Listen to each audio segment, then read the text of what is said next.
अस्सलाम वालेकुम क्लास। जैसे कि हमारी पहले की रिवीजन कंप्लीट हो चुकी है, तो आज हम नेक्स्ट हमने पहले हमारा कोर्स कंप्लीट हो चुका है, तो हम रिवीजन की तरफ जा रहे हैं। तो सबसे पहली चीज़ हमारे पास क्या है? Problem solving. प्रॉब्लम सॉल्विंग से मुराद हम प्रॉब्लम कंप्यूटर से रेलिवेंट तमाम किस्म के जो प्रॉब्लम्स होंगे उनको सॉल्व करेंगे। तो उन प्रॉब्लम्स को सॉल्व करने के लिए हम क्या, हमारे पास क्या होता है, एक पूरे के पूरे स्टेप्स होते हैं, एक प्रोसीजर होता है। उन स्टेप्स और प्रोसीजर को डिस्कस करेंगे और उसको देखेंगे कि वो कैसे हमें एक appropriate solution तक लेके जाएंगे। तो प्रॉब्लम सॉल्विंग क्या होता है? Problem solving is a systematic approach used to solve particular problems. कुछ खास किस्म के प्रॉब्लम्स को सॉल्व करने के लिए, यानी कुछ खास किस्म के कंप्यूटर रेलिवेंट प्रॉब्लम्स को सॉल्व करने के लिए हमारे पास एक सिस्टमैटिक अप्रोच होती है, जिसको हम क्या बोलते हैं? प्रॉब्लम सॉल्विंग कहते हैं। और it consist on different problem solving steps that leads to the appropriate solution. यानी कुछ स्टेप्स होते हैं जिन, ऐसे नहीं होता कि यानी हम अभी से स्टार्ट हुआ और जैसे ही हम क्या हो गए, जंप आउट हो गए बिल्कुल सॉल्यूशन की तरफ, या हम कोडिंग पे बैठ गए, या हम उसकी इस तरह की के मेन फीचर्स तक पहुंच के उनको डेवलप करने लग गए। तो हमें पहले के एक प्रोग्राम को, एक सॉफ्टवेयर को डेवलप करने के लिए, एक मेथड को, एक प्रॉब्लम को सॉल्व करने के लिए एक ग्राउंड बनाना पड़ता है। उसके कुछ स्टेप्स होंगे, उन स्टेप्स को फॉलो करना पड़ेगा और बिल्कुल सही तरीके से, एग्जैक्ट तरीके से हमें उसे फॉलो करना पड़ेगा। इवन कि हम उन स्टेप्स की तरतीब भी आगे पीछे नहीं कर सकते, उनका ऑर्डर भी चेंज नहीं कर सकते।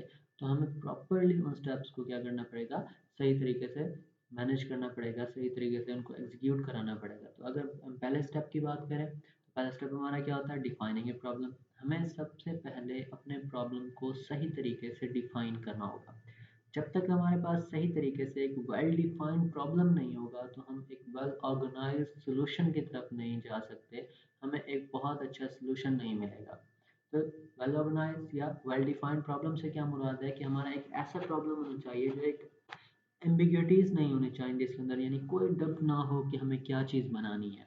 हमें बिल्कुल क्लियर हो कि हमें जो चीज़ बनानी है, कि हमें फर्ज किया कि एक एंड्रॉयड एप्लीकेशन बनानी है, एक डेस्कटॉप एप्लीकेशन बनानी है, कुछ भी इस तरह की चीज़ बनानी है, तो हमें पता होना चाहिए, एग्जैक्ट पता होना चाहिए कि उसके अंदर क्या क्या फीचर्स मौजूद होंगे, क्या क्या चीज़ें उसके अंदर मौजूद होंगी और क्या क्या चीज़ें हमारे रिक्वायरमेंट्स होंगी।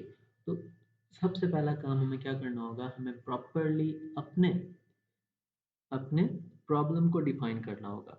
और to reach the goal all conditions are clearly specified to define problem. हम क्या करेंगे, हम सारी की सारी कंडीशंस होंगी, सारी की सारी चीज़ें जो होंगी वो हम पहले से ही डिफाइन करेंगे।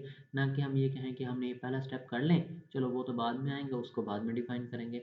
नहीं, हमें पहला स्टेप ही उन फाइनल रिजल्ट के अकॉर्डिंग बनाना पड़ेगा, कि जो फाइनल रिजल्ट होगा उसी के मुताबिक ही हम अपना पहला स्टेप बनाएंगे। यानी इनपुट्स ही हम वही रखेंगे जो हमें आउटपुट्स चाहिए होंगी, इनपुट्स ही हम उसी की तरह से डिज़ाइन करेंगे जो हमें आउटपुट्स चाहिए। यानी बेसिक स्टेप्स को आपने नहीं भूलना, कि बेसिक स्टेप्स हमारे क्या होंगे, कि हमने क्या करवाना होगा, डाटा को पहले इनपुट करवाते हैं, दूसरा प्रोसेस करवाते हैं, तीसरा आउटपुट करवाते हैं और चौथे में हम स्टोर करवाते हैं। स्टोरेज हमारी अपनी मर्जी के ऊपर होती है, अगर हमें ज़रूरत है बाद में रिजल्ट्स को हमने बाद में यूज़ में करना चाहते हैं तो फिर हम स्टोर करवाते हैं, वरना नहीं करवाते। तो इसी के अंदर हम आउटपुट की तरफ अगर जा रहे हैं, तो आउटपुट के अकॉर्डिंग ही हमें इनपुट मैनेज करनी पड़ेगी, ना कि हम इनपुट के अकॉर्डिंग आउटपुट देखें। ठीक हो गया? यहाँ तक हमें एक अगर प्रॉब्लम को सही तरीके से डिफाइन करना है, अगर हमारे पास सही तरीके से डिफाइंड प्रॉब्लम नहीं मिला हमें, तो यूज़र ने हमें सही तरीके से प्रॉब्लम को डिफाइन नहीं किया, तो हमें क्या करना पड़ेगा, उसको खुद से ही उसको सही तरीके से स्टडी करना पड़ेगा, प्रॉपरली मैनेज करना पड़ेगा। तो उसके लिए हमारे पास सबसे पहला काम क्या होगा, हमें एक बैकग्राउंड नॉलेज लेना पड़ेगा। फर्ज कर लिया कि हमें किसी एक शॉपकीपर के बारे में या एक शॉप के बारे में कोई सिस्टम बना के देना है, यानी हम एक ऐसा कोई सॉफ्टवेयर बना के दे रहे हैं जो आगे उस बंदे ने जाके उस शॉप के ऊपर इम्प्लीमेंट करना है, वहाँ पे डिप्लॉय करना है और उसको वहाँ से यूज़ करवाना है। तो पहला काम हम जो करेंगे, उसके अंदर बैकग्राउंड नॉलेज गेन करेंगे। यानी उस शॉप के अंदर क्या क्या चीज़ें, अब हमें उसके शॉप के बारे में इंफॉर्मेशन लेंगे और फिर उससे रेलिवेंट शॉप्स के बारे में इंफॉर्मेशन लेंगे। यानी कि उस टाइम इसके पास वो आइटम मौजूद नहीं है, लेकिन बाद में वो इस आइटम की तरफ आ जाता है, उसको भी ले रख लेता है। यानी कि हम उसके बारे में तो इन्फॉर्मेशन लेंगे, लेकिन उसी से सात किस्म की और भी चीज़ें जो होंगी उनके बारे में इंफॉर्मेशन लेंगे। यानी उसी तरह की शॉप्स की और भी इंफॉर्मेशन लेंगे, यानी उसका बैकग्राउंड नॉलेज लेंगे कि वो जो बिजनेस कर रहा है या वो जो चीज़ बनवाना चाह रहा है, उसके अंदर आगे फर्दर क्या क्या चीज़ें आएंगी और पीछे क्या क्या चीज़ें उसमें मौजूद है। तो उसके बारे में हम एक अपने लिहाज से एक बैकग्राउंड नॉलेज इकट्ठा करेंगे, ना कि हम सिर्फ उसी सॉफ्टवेयर को लेके उसी के बटन बनाना शुरू कर दें। नहीं, हम जहाँ पे उसको इम्प्लीमेंट करवाना चाह रहे हैं, जिस मकसद के लिए इम्प्लीमेंट करवाना चाहेंगे, उस मकसद का बैकग्राउंड नॉलेज लेके आएंगे। तो पहला काम हमने ये करना है। दूसरी चीज़ हमने क्या करनी है, अपने गैसेस यूज़ करने हैं, यानी हमने अंदाजे लगाने हैं कि हम ऐसा भी कर सकते हैं, तो ऐसा करेंगे तो यानी गैस लगाया और सोल्यूशन प्रेडिक्ट करना है, यानी उस गैस के अकॉर्डिंग कौन सा सोल्यूशन बनेगा। एक गैस लगाया, उस गैस के अकॉर्डिंग कौन सा सोल्यूशन बनेगा। तो हमने गैसेस यूज़ करने हैं, गैसेस यूज़ करने के साथ साथ हमने सॉल्यूशंस प्रेडिक्ट करने हैं, और फिर उन सॉल्यूशन से हमें अंदाजा हो जाएगा कि ऐसा सॉल्यूशन बन सकता है, इस गैस से तो ऐसा बन सकता है, इससे ऐसा बन सकता है, इससे 2-4 बार से हमें अंदाजा हो जाएगा कि कौन सा सॉल्यूशन बेहतर रहेगा, या किस तरह किस वे को लिया जाए। नेक्स्ट भी अगर आपको यानी बैकग्राउंड नॉलेज लिया, गैसेस यूज़ किए, तब भी इतना प्रॉब्लम सही तरीके से क्लियर नहीं हुआ, अंडरस्टैंड नहीं हुआ, तो फिर आपको क्या करना है, एक पिक्चर ड्रॉ करनी है। यानी ग्राफ जो पिक्चर्स जो होती हैं वो हमें आम थ्योरी से ज़्यादा अच्छे तरीके से समझ आती है। ये हमारी एक ह्यूमन नेचर है। इस ह्यूमन नेचर के अंदर हमें ग्राफ्स जो होती हैं या पिक्चर्स जो होते हैं वो ज़्यादा बेहतरीन तरीके से समझ आते हैं। तो इसलिए आप क्या करें, हमें क्या करना पड़ेगा, हमें एक ग्राफ डिज़ाइन करना पड़ेगा, हमें एक पिक्चर डिज़ाइन करनी पड़ेगी, ताकि उसका फ्लो समझ आए कि वो चीज़ एक्चुअल में है क्या। तो पहले स्टेप के अंदर हमने क्या करना होगा, हमने अपने प्रॉब्लम को डिफाइन करना होगा। मीन्स कि जब तक हमें सही तरीके से एक प्रॉपर प्रॉब्लम अंडरस्टैंड नहीं होगा, हमें एक वेल ऑर्गेनाइज्ड एक अच्छा सोल्यूशन नहीं मिल सकता। तो पहले स्टेप के अंदर अपने प्रॉब्लम को सही तरीके से डिफाइन करना है। नेक्स्ट आपने क्या करना होगा, आपने अपने प्रॉब्लम को सही तरीके से अंडरस्टैंड करना होगा। It means the visualize the problem clearly, we have to understand the problem clearly before jumping into a solution. हमें सॉल्यूशन में जाने से पहले अपने प्रॉब्लम को डिफाइन तो हम कर चुके हैं, डिफाइन करने के बाद उसको सही तरीके से अंडरस्टैंड करना पड़ेगा, तब जाके हमारे पास क्या होगा, वो सही तरीके से सोल्यूशन की तरफ जाएगा। जैसे अगर हम एग्जांपल लें कि हमें एक फर्ज किया कि क्यूब बॉक्स होता है, अक्सर होता है रूबिक क्यूब वगैरह, इस तरह की हम चीज़ों को पजल होते हैं, पजल को सॉल्व करने लगते हैं, तो हमें पहले क्या करना पड़ता है, हमें उसको अंडरस्टैंड करना पड़ता है कि ये किस टेक्निक से बना हुआ है और हम इसको कैसे कैसे यूज़ करें और कैसे ये बन जाएगा। हमें उस चीज़ को समझने के लिए यानी पहले हमें उस पज़ल को समझना पड़ता है और फिर हम उसके सॉल्यूशन की तरफ जाते हैं। तो ये भी आपका एक सॉफ्टवेयर जो होता है, ये डेवलपमेंट जो है, ये एक पज़ल होता है। इस पज़ल को सबसे पहले आपने सॉल्व करने से पहले आपने इसको समझना होता है। जैसे ही आप इसको समझ आएगी तब जाके आप उसके सॉल्यूशन की तरफ जाएँगे। तो दूसरे फिर पहले में आपने डेफिनेशन उसकी अच्छी तरीके से करनी है। डेफिनेशन अच्छे तरीके से करने के बाद आपने उसके सॉल्यूशन को, उसके प्रॉब्लम को सही तरीके से अंडरस्टैंड करना है, उसमें उसकी फीचर्स को अंडरस्टैंड करना है, उसमें उसकी स्टेटमेंट्स को अच्छे तरीके से समझना है, उसके मतलब लॉजिक्स वगैरह आपको अच्छे तरीके से पता होने चाहिए, और आपको उसका फ्लो अच्छे तरीके से पता हो कि मैंने यहाँ से यहाँ मूव करना है। नेक्स्ट जब आप ये दो काम हो जाएंगे, नेक्स्ट आपने क्या करना है, एनालाइजिंग द प्रॉब्लम, यानी आपने अपने प्रॉब्लम की एनालिसिस करना है। अब इस एनालिसिस के अंदर आप दो काम कर सकते हैं, एक आप डेफिनेशन और अंडरस्टैंडिंग को चेक करते हैं कि हमने प्रॉब्लम को सही तरीके से डिफाइन किया, सही तरीके से अंडरस्टैंड किया, एक कंपैरिजन आपने बना लेना है। और तीसरी दूसरी चीज़ जो मोर इम्पॉर्टेंट है वो क्या है कि आपने अपने प्रॉब्लम को डिवाइड कर लेना है पार्ट्स के अंदर, छोटे छोटे पार्ट्स के अंदर डिवाइड करें, और डिवाइड करने के बाद जैसे हम अपने पार्ट को क्या करेंगे, अपने प्रॉब्लम को डिवाइड करेंगे छोटे छोटे पार्ट्स के अंदर, तो हमें एक पार्ट उठाएंगे, उसको देखेंगे, उसमें जो अच्छी चीज़ें होंगी, जो कमी खामियां होंगी वो हमें नज़र आ जाएंगी। फिर दूसरा पार्ट उठाएंगे, उसमें जो अच्छी चीज़ें होंगी नज़र आ जाएंगी, कमी खामियां जो वो उनको पार्ट्स में डिवाइड करने के साथ, पार्ट में उस मॉड्यूल्स बनाने के बाद, एक छोटे छोटे फंक्शंस बनाने के बाद, आगे जाके इन पार्ट्स को आप फंक्शंस मॉड्यूल्स इस तरह के नाम देंगे। तो इन फंक्शंस बनाने के बाद, इन मॉड्यूल्स को बनाने के साथ साथ आप क्या करेंगे, उसकी अंडरस्टैंडिंग हो जाएगी कि इसमें ये मिस्टेक है, हाँ वो इसको ठीक कर ली, वो मॉड्यूल ठीक हो गया। फिर दूसरा उठाया, उसमें जो मिस्टेक है वो आपको सामने फ़ौरन से, क्योंकि 5,000 10,000 20 लाइनों 20,000 लाइनों में या इस तरह के बड़े प्रोग्राम में या बड़े प्रॉब्लम के आपको अच्छे तरीके से समझ नहीं आएगा, बल्कि आप जब जब 150 लाइनों को अलग अलग कर लेंगे, 150 चीज़ों को, स्टेटमेंट्स को अलग अलग निकाल लेंगे, चाहे वो पेज के ऊपर है चाहे वो इन्वायरमेंट के अंदर है, तो आपको अच्छे तरीके से समझ आ जाएगा। तो उस चीज़ को समझने के लिए आपने क्या करना है, एनालाइजिंग करनी है कि अपने प्रोग्राम को छोटे छोटे पार्ट्स के अंदर डिवाइड कर लेना है। अब इस चीज़ के लिए भी आपके पास क्या होता है, एक आप 5 एज प्रॉब्लम यूज़ करते हैं या 5 एज यूज़ करते हैं। तो इसके लिए जैसे हम एग्जांपल लेंगे, फर्स्ट किया कि हमारे टीचर हमें बोलते हैं कि जाओ भाई ऐसे ऐसे स्टूडेंट्स का नाम, ऐसे स्टूडेंट्स सारे इकट्ठे करके आओ, जिनका स्कूल में से ऐसे सारे स्टूडेंट्स को इकट्ठा करके लाओ जिनका नाम जी ए से स्टार्ट होता है, और क्या करना है जी, उनको जी हम अपने स्कूल के डायरेक्टरी में सेव करना चाहते हैं या उनको लिखना चाहते हैं या कोई भी टास्क परफॉर्म करवाना चाहते हैं।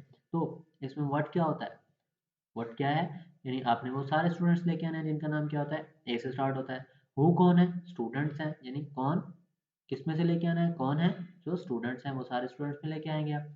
वाई, वाई मीन्स कि आपने आपके स्कूल आपके जो टीचर हैं वो आपकी डायरेक्टरी में सेव करवाना चाहते हैं। व्हेन, एक वीक का टाइम मिल जाता है, 2 वीक का टाइम मिल जाता है, यानी ये टास्क कंप्लीट करने के लिए जितना टाइम मिलेगा। और वेयर से मुराद क्या होता है, वेयर मतलब स्कूल, स्कूल की डायरी में, यानी स्कूल में ही अपने बच्चों को देखना है और स्कूल की ही डायरी में सेव होगा। तो टास्क कहाँ पे परफॉर्म हो रहा है, स्कूल में। तो इस चीज़ को क्या बोलते हैं, एनालाइजिंग ऑफ प्रॉब्लम, यानी आपने अपने प्रॉब्लम को क्या करना है, एनालिसिस करना है। यानी व्हाट में डिवाइड कर लिया आपने, हु में डिवाइड कर लिया उसको, व्हाई में डिवाइड कर लिया, व्हेन में डिवाइड कर लिया, वेयर में डिवाइड कर लिया। यानी आपने अपने प्रॉब्लम के छोटे छोटे पार्ट्स बना लिए और इन छोटे छोटे पार्ट्स को अलग अलग बैठ के आपने डिफाइन किया, अलग अलग बैठ के उनको आपने सॉल्व आउट किया। तो इस चीज़ को आप क्या कहते हैं, एनालाइजिंग प्रॉब्लम। नेक्स्ट आप मूव करेंगे प्लानिंग द सॉल्यूशन। अब आपने क्या करना होगा, अब जब आप डेफिनेशन अच्छे तरीके से कर चुके हैं, आप उसकी एनालिसिस अच्छे तरीके से कर चुके हैं, तब आपको क्या करना पड़ेगा, अपने अंडरस्टैंडिंग अच्छे तरीके से हो चुकी है तो आपको एक सोल्यूशन प्लान करना होगा कि जो आपका एक बहुत अच्छा मतलब कारगर साबित हो या एक अच्छा सोल्यूशन हो। After analysing problem we formulate a plan that may lead us towards a solution of problem. जब हम क्या करना पड़ेगा, एक प्लान करना पड़ेगा, क्या प्लान करना पड़ेगा, एक सोल्यूशन प्लान करना पड़ेगा, और उसके लिए भी क्या होती हैं, स्ट्रेटजीज होती हैं। पहले स्ट्रेटजी क्या है, डिवाइड एंड कनकर, यानी आपको क्या करना पड़ता है, एक ऐसा ऐसा नहीं है कि आपको क्या करना है, पूरे के पूरे प्रोग्राम को उठा कर ये कि देखो बनाना शुरू कर दें।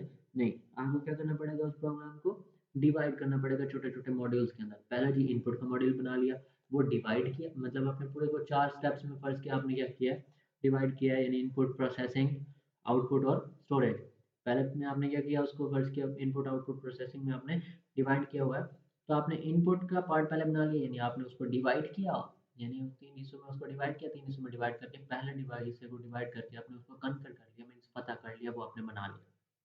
फिर दूसरा इसी तरह आपने क्या किया, उसको डिवाइड किया हुआ तो दूसरा पार्ट डिवाइड उठाया, उसको क्या कर लिया, कन कर लिया, यानी उसको पता कर लिया, उसको बना लिया। इसी तरह से तीसरा, तीसरा, चौथा, पांचवा, छठा, यानी जो भी स्टेप्स बनेंगे आपके, जो भी पार्ट्स बनेंगे, तो उस प्लानिंग के तहत आपने करना है, यानी आपने डिवाइड करना है और कन्कर कर लेना है। यानी एक पार्ट बनाया, पार्ट को डिजाइन किया, उसको कन्कर कर लिया। गैस चेक एंड इम्प्रूव, आपने गैस चेक एंड इम्प्रूव। अब उस चीज़ को आपने क्या करना है, गैस करना है सोल्यूशन को, सोल्यूशन गैस होगा, चेक होगा, गैस करेंगे उसको, फिर क्या करेंगे, चेक करेंगे, अगर वो सही है तो ठीक है, अगर सही नहीं है तो उसको इम्प्रूव कर लेंगे, उसको बेहतर करेंगे। और तीसरी चीज़ आपके पास क्या होगी, एक्ट ऑन इट। आप जो भी सॉल्यूशंस बनाएंगे, जो भी चीज़ें बनाएंगे, आप उन्हीं के ऊपर क्या करेंगे, स्टे करेंगे। आप उसी चीज़ को दोबारा, यानी आप एक समझ लें कि एक लिस्ट बना लेते हैं, उसी लिस्ट के ऊपर ही आप काम करेंगे, यानी आप में टू डू टास्क बना लेते हैं, यानी ये करना है मुझे, ये करना है मुझे, ये करना है मुझे, ये करना है। तो वो अपनी टू डू लिस्ट बना लेते हैं, टू डू टास्क आप लिख लेते हैं अपने नोटबुक के ऊपर कि पहला काम ये करना है, चलो भाई कर लिया, फिर दूसरा करना है, ये कर लिया, तीसरा करना है, अच्छा ये कर लिया, चौथा, पांचवा, इस तरह से आपके पास क्या होता है, अब हम पूरी लिस्ट बनाते हैं और उसी के ऊपर क्या करते हैं, एक्टेड आउट करते हैं, यानी सारे के सारे काम परफॉर्म करते हैं। और चौथी चीज़ आपके पास क्या होती है, प्रोटोटाइप होती है। प्रोटोटाइप से मुराद क्या होता है, ड्रॉ। ड्रॉ मीन्स कि आपने, अगर आपको सही तरीके से अभी भी क्लियर नहीं हो रहा, तो आप उसकी फिर पिक्चर्स बना लें, उसकी रिप्रेजेंटेशन करें, उसके फ्लो को समझें, यानी फाइनल में आप उसको देखें कि मैं यहाँ तक बना चुका हूँ, अब इसको क्या करना पड़ेगा, इधर लेके जाना पड़ेगा, इधर फ्लो हो जाना चाहिए, इधर ज़्यादा बेस्ट रहेगा, इधर कम बेस्ट रहेगा। तो ये सारी चीज़ आपकी क्या आएगी, प्रोटोटाइप के अंदर आएगी कि आप क्या करेंगे, उसकी प्रोटोटाइप डिफाइन करेंगे, उसका ड्रॉ डिफाइन करेंगे। तो इस तरह से आपका क्या होगा, एक सोल्यूशन अच्छे तरीके से प्लान हो जाएगा। नेक्स्ट आपको क्या मिलता है, कभी कभी आपको, आप कैंडिडेट सॉल्यूशंस भी डिफाइन कर सकते हैं। कैंडिडेट सॉल्यूशन से मतलब क्या होगा कि आपके रैंडम सॉल्यूशंस होंगे कुछ, रैंडम सॉल्यूशंस मतलब कि आप अनप्लान होंगे, आप कुछ एस्टिमेट करेंगे और उस एस्टिमेशन के मुताबिक ही आप क्या करेंगे, उसको अंदाज़ा लगा लेंगे। जैसे एक मतलब एक आधा आपने एक्सपेरिमेंट किया और बाकी आपने मतलब एस्टिमेट कर लिया। अब वो एस्टिमेशन सही भी हो सकता है, गलत भी हो सकता है। फ़र्ज़ कर लें कि आप एक क्लास में गए और एक क्लास में जाने के बाद आपने कहा कि जी इस क्लास में कितने क्रिकेट प्लेयर्स हैं, 4 प्लेयर्स इत्तेफाकन खड़े हो जाते हैं, कहते हैं कि जी 4 प्लेयर्स हैं ये। और आप क्या करते हैं, आप कहते हैं कि जी स्कूल में 10 क्लासें हैं, वो कहते हैं यार इधर 4 हैं, आगे भी 4 होंगे, आगे भी 4 होंगे, आगे भी 4, और 4 में आप 4 10 से मल्टीप्लाई आप कहते हैं जी 40 स्टूडेंट्स है। अब ये आपके क्या है, एक कैंडिडेट सॉल्यूशन है, एक अनप्लान्ड सॉल्यूशन है, जिसमें आपने कोई बस एक क्लास से पता किया और आपने बाकियों को रफ अंदाजा दे दिया। इस रफ एस्टिमेशन से आपका एक कैंडिडेट सॉल्यूशन बनता है। अब इसके अंदर आपका सॉल्यूशन इत्तेफाकन ठीक हो भी सकता है और गलत भी हो सकता है। जैसे एक क्लास के अंदर 4 हैं तो दूसरी में 8 हो सकते हैं, तीसरी में 10 हो सकते हैं और चौथी में 50 हो सकते हैं। ऐसे मतलब 50 स्टूडेंट हैं, 50 के 50 टीचर चलते हैं, और छठी में ऐसा हो सकता है कि कोई भी ना हो। तो ऐसी चीज़ आपके पास क्या बनती है, एक अनप्लान्ड बनती है, जिसके अंदर आपको सिर्फ क्या होता है, एस्टिमेशन के ऊपर ही होता है, यानी आपका राइट भी हो सकता है और रॉन्ग भी हो सकता है। अब जब आपके पास क्या होते हैं, काफ़ी दफ़ा ऐसा होता है कि मल्टीपल सॉल्यूशंस आ जाते हैं, यानी एक चीज़ को आप सॉल्व कर रहे हैं तो उस चीज़ को सॉल्व करते हुए आपके पास क्या होते हैं, मल्टीपल सॉल्यूशंस भी आ सकते हैं, यानी उस चीज़ के काफ़ी सारे सॉल्यूशंस होते हैं, यानी मतलब कि एक सॉल्यूशन भी है ऐसे भी हो सकता है, दूसरा भी है उससे भी हो सकता है, तीसरा है उससे भी हो सकता है, चौथा भी है। तो उसमें से फिर आपको देखना होता है एक बेस्ट सॉल्यूशन, यानी आपको सिलेक्ट करना होता है कि एक बेस्ट सॉल्यूशन कौन सा है, एक अच्छा सॉल्यूशन कौन सा है। उस अच्छे सॉल्यूशन के क्या क्राइटेरिया होता है, वो आपका अच्छा सॉल्यूशन ऐसा होना चाहिए कि जो पहली चीज़ मोस्ट देखी जाती है वो टाइम कंज्यूमिंग ना हो, यानी ऐसा सॉल्यूशन होना चाहिए जिसके ऊपर मतलब टाइम बहुत कम लगे यानी रिजल्ट्स आपको जल्दी मिल जाएँ। दूसरी चीज़ आपके पास क्या होता है, कॉम्प्लेक्स नहीं होना चाहिए इतना। तीसरी चीज़ क्या होती है आपकी, आपका पैसा खर्च कम होना चाहिए। यानी ये 2-3 चीज़ें होती हैं, इन 2-3 चीज़ों के ऊपर यानी टाइम देखना होता है, कॉम्प्लेक्सिटी देखनी होती है, और फिर आपने ये देखना होता है कि कॉस्टली कितना है, महँगा कितना है। तो उन 3, 4, 5 सॉल्यूशंस जो आपके अवेलेबल होंगे, उन 3, 4, 5 सॉल्यूशंस के अंदर से आपने इन 3 बेसिस के ऊपर आपने सिलेक्ट करना है कि बेस्ट सॉल्यूशन कौन-सा है। यानी कि वो सॉल्यूशन जिसमें टाइम से कम लग रहा होगा, वो सॉल्यूशन जिनके अंदर कॉम्प्लेक्सिटी कम से कम होगी, यानी पेचीदा नहीं होगा, बिल्कुल ईज़ी टू यूज़ होगा। और तीसरी चीज़ आपके पास क्या होगी कि उसमें वो पैसों में भी क्या होना चाहिए, कम होना चाहिए। इन तीनों चीज़ों के अंदर आप क्या करेंगे, डिफाइन करेंगे कि हमारा बेस्ट सॉल्यूशन कौन-सा है। एक दफ़ा हम इसको रिकैप कर सकते हैं कि आपके पास क्या होता है, प्रॉब्लम सॉल्विंग मेथड्स, यानी आपने क्या करना होता है, सबसे पहला काम आपने अपने प्रॉब्लम को डिफाइन करना है। अगर आपको प्रॉब्लम सही तरीके से डिफाइन नहीं मिला तो आप क्या करेंगे, खुद से उसके बैकग्राउंड नॉलेज में जाएंगे, बैकग्राउंड नॉलेज देखेंगे कि वो कैसा है, क्या था, उस चीज़ से रेलिवेंट मतलब जो चीज़ आप बना रहे हैं उस चीज़ से रेलिवेंट चीज़ों को स्टडी करेंगे, उसका बैकग्राउंड नॉलेज लेंगे, देन जाके आप क्या करेंगे, सॉल्यूशन की तरफ जाएंगे। उसके साथ आप यूज़ गेसेस भी कर सकते हैं, यानी गेसेस लगाएंगे कि ये ऐसे भी हो सकता है, ऐसे भी हो सकता है, ये भी ठीक हो सकता है, यानी फिर उस गेसेस की बेस के ऊपर आप सॉल्यूशन प्रेडिक्ट करेंगे कि ऐसा सॉल्यूशन है, ऐसा सॉल्यूशन है। और इसी तरह से आपने क्या करना है, फिर पिक्चर्स ड्रा कर लेनी है कि पिक्चर्स ड्रा करने से आपको मज़ीद क्लियर समझ आ जाएगा कि ये ऐसे हो सकता है, ये ऐसे हो सकता है। पिक्चर से आपको फ्लो भी समझ आ रहा होगा और बाकी चीज़ें भी क्लियर आउट हो रही होंगी। नेक्स्ट आपने प्रॉब्लम को अंडरस्टैंड करना है कि यानी आपने कोई पज़ल सॉल्व करना है, जैसे मैंने कहा कि पज़ल सॉल्व करना है तो सबसे पहले उसको अंडरस्टैंड करना ज़रूरी है। जब तक आपको प्रॉब्लम सही तरीके से अंडरस्टैंड नहीं होगा, पज़ल सही तरीके से अंडरस्टैंड नहीं होगा, आपका सॉल्यूशन सही नहीं आएगा। उसके बाद क्या होगा, एनालिसिस होता है, एनालाइजिंग होती है, इसके अंदर आप अपने प्रोग्राम को छोटे-छोटे पार्ट्स के अंदर डिवाइड कर रहे होते हैं। यानी what, who, why, when, where, यानी क्या चीज़ है, कहाँ पे हो रही है, कौन कर रहा है, कैसे हो रहा है, किस टाइम पे हो रहा है। तो इस तरह के जो छोटे-छोटे सवाल होते हैं, इन चीज़ों को आपने बना लेना है, पार्ट्स में डिफाइन कर लेना है। तो अब इन पार्ट्स में डिफाइन होने से मुराद ये होगा कि आप उसका सॉल्यूशन भी उसी तरीके से कर रहे होंगे। नेक्स्ट आपके पास आपने सॉल्यूशन प्लान करना होता है, उसके लिए भी आपके पास टेक्निक है। आपने डिवाइड एंड कंकर यूज़ करना है, यानी आप अपना एक उठाएंगे प्रोग्राम, उसको डिवाइड करेंगे, उसको उस एक पार्ट जो डिवाइडेड उठाया उसको आपने कंकर कर लिया, यानी उसको आपने बना लिया। फिर दूसरा उठाया उसी को भी इस तरह, तीसरा भी इस तरह, चौथा भी इस तरह आप चलते जाएंगे। Cash cheque and improve, cases लगाएंगे, उसको चेक करेंगे सही है या गलत है तो उसको इम्प्रूव कर लेंगे। एक्ट ऑन इट, यानी आपने जो आपने टू डू टास्क की अपनी लिस्ट बनाई, लिस्ट बनाने के बाद उस लिस्ट के मुताबिक आप अपने टास्क परफॉर्म कर देंगे। और प्रोटोटाइप से मुराद क्या होगा कि आपने उसकी रिप्रेजेंटेशन वगैरह, उसके फ्लो वगैरह को रिप्रेजेंट किया है ग्राफिकली। और कैंडिडेट सॉल्यूशंस क्या होंगे, आपके अनप्लान्ड सॉल्यूशंस होंगे, आपके पास अनप्लान्ड सॉल्यूशंस भी आ रहे होंगे, उन सॉल्यूशंस को भी आपने रिकॉर्ड करना है। नेक्स्ट आपने क्या करना है, बेस्ट सॉल्यूशन सिलेक्ट कर लेना है सब में से। और बेस्ट सॉल्यूशन की बेस क्या होगी, बेस्ट सॉल्यूशन की बेस भी मैंने आपको बता दी कि आपने बेस्ट सॉल्यूशन सिलेक्ट करना है इन टर्म्स ऑफ टाइम कम लेना चाहिए, कम्प्लेक्सिटी कम होनी चाहिए और कॉस्टली नहीं होना चाहिए। तो आज तक हमारा इतना ही। नेक्स्ट हम फ्लो चार्ट्स के साथ नेक्स्ट लेक्चर में देखेंगे। थैंक यू एंड अल्लाह हाफ़िज़।